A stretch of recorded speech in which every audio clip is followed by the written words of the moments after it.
Village to cover something like this, and our Sydney Stallworth has been out all morning long in the StormTracker for us. Yes, and you know what? Remember when we've talked to Sydney before, she even said it's too dangerous for us to get out and to find out like what some sidewalks are like sheets of ice right now.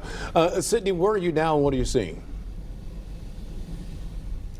Hey, Rennie, Michelle, you know, that's absolutely right. It's treacherous out here. There's really no way else to put it. I'm going to give you a look at the front of the car. We're on I-70 westbound, coming up on this Riverview Boulevard exit, and it's actually much better on the highways and the interstates because these areas have been treated. What we've seen is the issue comes with the side streets and especially downtown, like we've all been talking about all morning. Those downtown roads are covered in ice completely. You know, all morning we've been coming to you with updates on the roadways, the very latest. We saw a metro bus that slid into parked cars, and that was on Cherokee and Gravois earlier this morning. We also saw a St. Louis City fire truck slid into a parked car as well, and that was at Osceola in Nebraska area. It was so much going on the side streets this morning. That's really where all the activities are. Now the roads look slick right now, and they might even look wet, but let me tell you, that is ice on the roadways, and that's causing these big trucks,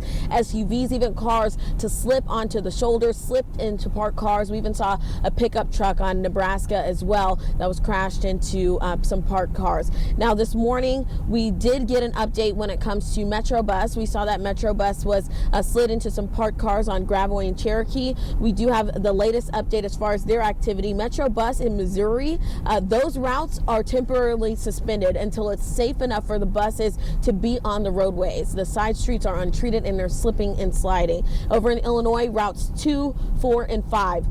Those are the routes that are temporarily suspended on the Illinois side. So Metro bus service is affected. Now that's the very latest that we have this morning. We are headed towards the area of that 70 and Wentzville crash that Paul has been keeping an eye on with those two semis jackknife.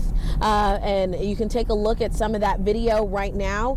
It is pretty appalling, but these trucks are having a tough time on these slick, icy conditions. There's just no way they can build up the traction.